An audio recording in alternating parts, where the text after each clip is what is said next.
Hello दोस्तों। तो दोस्तों पिकाडिली एग्रो का रिजल्ट अभी 2 दिन पहले आया है, जिसके बारे में आज हम डिस्कस करेंगे। तो चलिए दोस्तों, सबसे पहले मैं इनका बिजनेस मॉडल समझते हैं। तो पिकाडिली एग्रो को अगर आप देखें दोस्तों, तो बेसिकली ये करती क्या है, ये एक अल्कोहल बेवरेज बनाने वाली कंपनी है जो स्टार्ट हुई थी 1994 में। और जब ये स्टार्ट हुई थी दोस्तों, तो ये इनका जो मेन बिजनेस था वो शुगर कमोडिटी का था। मतलब क्या था, एक बेसिकली एक शुगर मिल थे जो कि शुगर और इससे रिलेटेड प्रोडक्ट बनाते थे और सेल करते थे। तो ये पहले 1994 में जब स्टार्ट हुई थी, as a sugar mill start हुई थी। 2007 में इन्होंने अपना ग्रेन बेस्ड डिस्टिलरी का प्लांट लगाया। इसके बाद फिर इन्होंने एक माल्ट डिस्टिलरी का प्लांट शुरू किया। फिर फाइनली धीरे धीरे इन्होंने करके अपना 2017 में अपना खुद का जो ब्रांड है उसको लॉन्च किया इंद्री नाम से। तो इंद्री काफी फेमस ब्रांड है इंडिया में, सिंगल माल्ट विस्की है। एंड इसके बाद इन्होंने क्या किया कि एक अपना दूसरा ओल्ड एज्ड रम लॉन्च किया, जिसका नाम था इन्होंने चामिकारा नाम दिया, कैमिकारा या चामिकारा जो भी आप बोल रहे हो उसको। देन इसके बाद इन्होंने इंद्री के कई सारे वर्जन लॉन्च किए और इसके बाद कई सारे नए ब्रांड्स इन्होंने लॉन्च किए, जैसे कैश्मीर है, इंद्री आग्नेया है, दुबई सिटी सीरीज है, इंद्री दिवाली कलेक्शन। एंड अभी अगर आप देखें तो 2026 में इन्होंने रिसेंटली इंद्री रुधिरा रुधिरा नाम से एक नया ब्रांड इन्होंने अपना लॉन्च किया है। एंड इसके अलावा इंद्री इतिका नाम से दो नए इन्होंने ब्रांड अपने लॉन्च किए हैं। तो बेसिकली पहले एज ए शुगर मिल इन्होंने अपना बिजनेस स्टार्ट किया था, फिर धीरे धीरे इन्होंने अल्कोहल सेगमेंट में एंटर लिया, अल्कोहल से रिलेटेड प्रोडक्ट बनाने लगे और आज के समय में ये आज देखें तो ये ब्रांडेड अल्कोहल प्रोडक्ट भी बनाते हैं। एंड इसके अलावा जो इथेनॉल और जो एक्स्ट्रा न्यूट्रल अल्कोहल होता है वो भी मैन्युफैक्चर करते हैं एंड अलग अलग इंडस्ट्रीज को सप्लाई करते हैं। दोस्तों मैं इस बिजनेस को डिस्कस इसलिए कर रहा हूँ क्योंकि ये मेरे पोर्टफोलियो की होल्डिंग एक कंपनी है एंड इसने मुझे पिछले 1 साल में ठीक ठाक अच्छा खासा रिटर्न भी दिया था। 50-60% मेरा पोर्टफोलियो में इसने रिटर्न दिया था। लेकिन अभी इनका जो रिसेंटली रिजल्ट आया दोस्तों, काफी रिजल्ट काफी खराब रहे हैं। मैनेजमेंट ने पहले गाइडेंस दिया था कि हम FY27 में 60-70% के रेट से ग्रो करेंगे, लेकिन अभी जो इनका ग्रोथ आया है Q1 में लगभग 20% के रेट से इन्होंने ग्रोथ दिखाया है। और इस वजह से आप देखें तो मार्केट ने भी इनको अच्छा खासा पनिश किया है। जिस दिन रिजल्ट आया था इनका 2 दिन पहले, उस दिन इनका 16% के अप्रोक्सीमेटली स्टॉक प्राइस गिरा हुआ था। और कल भी अगर आप देखें तो कल भी लगभग 4-5% इनका स्टॉक प्राइस डाउन था। तो इन्होंने टॉप से लगभग 20% करेक्शन दिखा दिया है। एंड जो 20% का इनका रिजल्ट आया है, इसके बेसिस पे अगर मैं कैलकुलेट भी करूं आपको, अगर मैं इनका पुराना ट्रैक रिकॉर्ड अगर आप देखें तो आप पाएंगे कि इनका जो सेकेंड हाफ होता है वो फर्स्ट हाफ से हमेशा बेटर होता है और ये सेकेंड हाफ में हमेशा फर्स्ट हाफ से कंपेरेटिवली 30-40% ज्यादा रेवेन्यू जनरेट करते हैं।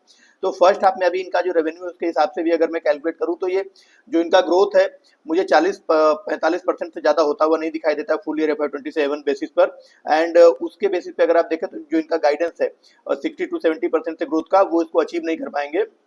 और मुझे लगता है कि यही रीजन है जिसकी वजह से इनके स्टॉक को पनिशमेंट मिला है।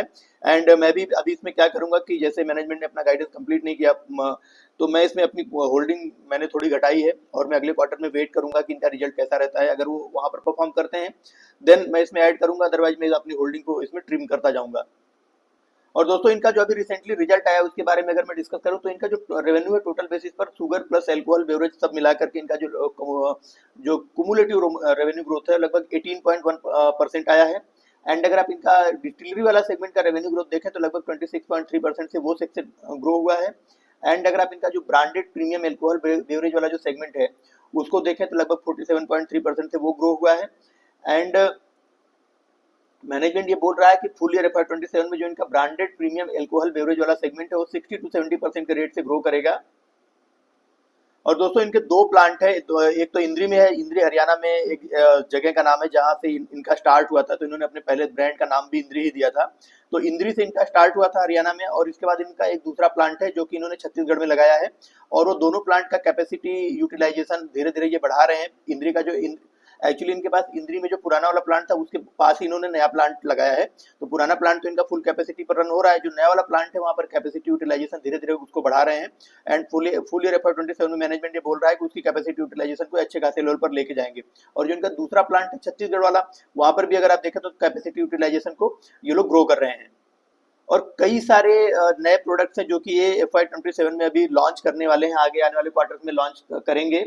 एंड इसके अलावा दोस्तों इनका जो पूरा फोकस है वो प्रीमियमाइजेशन के ऊपर है। प्रीमियमाइजेशन मतलब आप देखें कि आज गांव के जो पहले लोग देसी शराब पीना पसंद करते थे, वो लोग भी आज के समय में प्रीमियम विस्की ब्रांड्स पीना पसंद करते हैं। हर कोई जो प्रीमियम ब्रांड्स है उनको प्रेफर करता है पीना, क्योंकि देखो वो क्या होता है, जो लोकल अल्कोहल होता है उसके कंपेरेटिवली देखें तो हेल्थ के लिए उससे बेटर होता है। मतलब नुकसान तो ये भी करता है लेकिन उससे कम नुकसान करता है। एंड इसके अलावा क्या होता है कि इसका टेस्ट भी अलग होता है।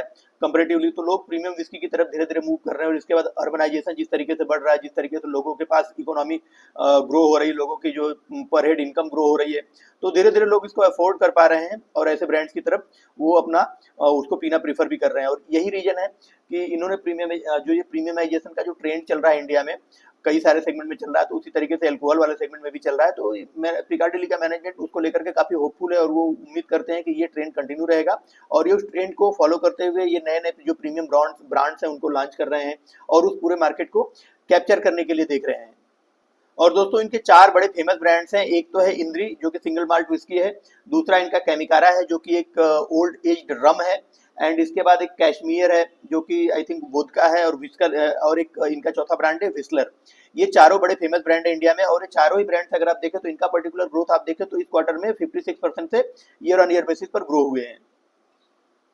और ये जो विस्की या रम जो प्रोड्यूस करते हैं, ये बेसिकली क्या करते हैं कि उसको एजिंग करते हैं, उसकी 5 साल 10 साल की एजिंग करते हैं बैरल में रख करके। तो इनके पास अगर अभी के समय में आप देखें तो टोटल जो एजिंग है लगभग 87,000 बैरल्स इनके पास अंडर एजिंग है, जिसमें से इन्होंने क्या किया कि 32,000 बैरल्स इन्होंने इस साल FY26 से 27 अभी इस बीच में इन्होंने ऐड किया है।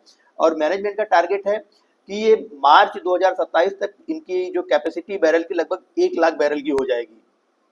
और ये 1 लाख बैरल की एजिंग को मैच्योरेशन करने के लिए ये वेयर हाउस भी बना रहे हैं, एंड इसके अलावा नए नए बैरल्स के लिए नए नए लोकेशंस ट्रेस कर रहे हैं और वहां पर भी अपने बैरल्स की एजिंग और मैच्योरेशन ही कर रहे हैं। तो दोस्तों ये इनके रिजल्ट के बारे में थोड़ा डिटेल में देखते हैं। तो दोस्तों इनके पास अगर आप टोटल इनका जो माल्ट का प्लांट है उसको देखें तो 30,000 litre per day manufacturing facility है इनके माल्ट के प्लांट की। एंड अगर आप इनका जो इथेनॉल और एक्स्ट्रा न्यूट्रल एल्कोहल वाला प्लांट देखें जो हरियाणा और छत्तीसगढ़ में है, इंद्री और छत्तीसगढ़ में, उसकी कैपेसिटी आप देखें तो लगभग 420,000 लीटर पर डे की कैपेसिटी है। एंड इसके अलावा इनके पास करंट में 87,000 नंबर ऑफ बैरल्स हैं जो कि अंडर मैच्योरेशन है। एंड इनके 4 जो ब्रांड्स है काफी फेमस ब्रांड्स है, जो सबसे मेन ब्रांड्स है वो आप इंद्री, चामिकारा, कैश्मीर एंड विस्लर हैं। एंड इंडिया में अगर आप देखें तो नंबर 1 सिंगल माल्ट इनका जो ब्रांड है इंद्री वो नंबर 1 रहा है। एंड अगर आप ग्लोबली उसके ब्रांड को, इंद्री ब्रांड को देखें तो टॉप 15 में आता है। एंड ये लगभग देखें तो 31 कंट्रीज को ये एक्सपोर्ट करते हैं अपने प्रोडक्ट को। 35 ड्यूटी फ्री आउटलेट्स हैं इनके, 29 Indian states and union territories में इनकी प्रेजेंस है, 25,000 से ज्यादा आउटलेट दुकानों पर इनके प्रोडक्ट इंडिया में सेल होते हैं। एंड FY27 में इनका टोटल रेवेन्यू लगभग 1143 करोड़ के आसपास हुआ करता था और 140 करोड़ का पैट इन्होंने जनरेट किया था FY26 में। और क्वार्टर ऑन FY27 में अभी जो रिजल्ट आया उसको देखें तो इनका जो रेवेन्यू है वो लगभग 273.6 करोड़ रहा है, जो कि लास्ट ईयर से कंपेयर करें तो 19.1% ग्रो हुआ है।